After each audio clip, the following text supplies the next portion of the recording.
বন্ধুরা, সরকার পরিবর্তন হওয়ার পর সরকারি কর্মচারীদের সঙ্গে সঙ্গে শিক্ষক শিক্ষাকর্মীদের খুশির খবর একটার পর একটা আসতেই চলেছে।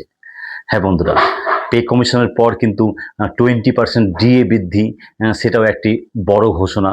এবং এবার রাজ্যের বিভিন্ন প্রাথমিক, উচ্চ প্রাথমিক, মাধ্যমিক, উচ্চ মাধ্যমিক বিদ্যালয়ের শিক্ষক শিক্ষিকা এবং কি শিক্ষাকর্মীরাও কিন্তু এই ওয়েস্ট বেঙ্গল হেলথ স্কিমের আওতায় আসতে চলেছে।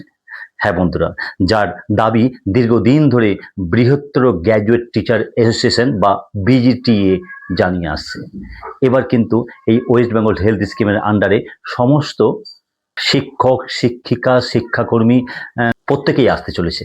যদিও এই ওয়েস্ট বেঙ্গল হেলথ স্কিমের আন্ডারে সরকারি কর্মচারী যারা বিভিন্ন দপ্তরের, ব্যাংকের সবাই কিন্তু ওয়েস্ট বেঙ্গল হেলথ স্কিম পেত, কিন্তু এমনকি কলেজের প্রফেসররাও ওয়েস্ট বেঙ্গল হেলথ স্কিমের সুবিধা পেতেন।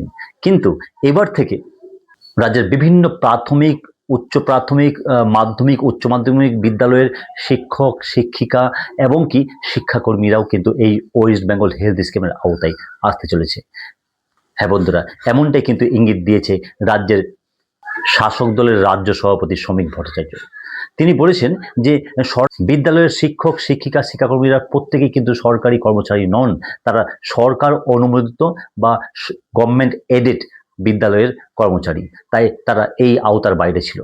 তাই তাদেরকে এই সুবিধা প্রদান করতে গেলে এই সমস্ত শিক্ষক শিক্ষিকা শিক্ষাকর্মীদের পুরোপুরি সরকারি করতে হবে, আর সেটা কিন্তু বিধানসভায় একটি বিল নিয়ে করবেন, এমনটাই কিন্তু চিন্তাভাবনা শুরু করে দিয়েছেন। দেশের প্রায় সমস্ত বিজেপি শাসিত রাজ্যে শিক্ষক শিক্ষিকা শিক্ষাকর্মীরা কিন্তু সরকারি কর্মচারী, অর্থাৎ তারা সরকার অনুমোদিত বিদ্যালয়ে চাকরি করেন না।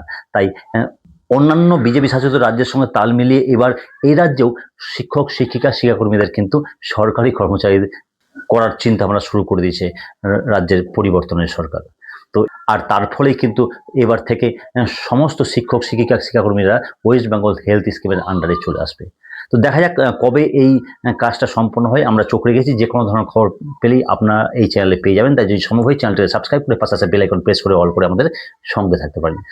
তাহলে দেখা হচ্ছে পরবর্তী ভিডিওতে। ততক্ষণের জন্য সকলে ভালো থাকুন ও সুস্থ থাকুন। ধন্যবাদ।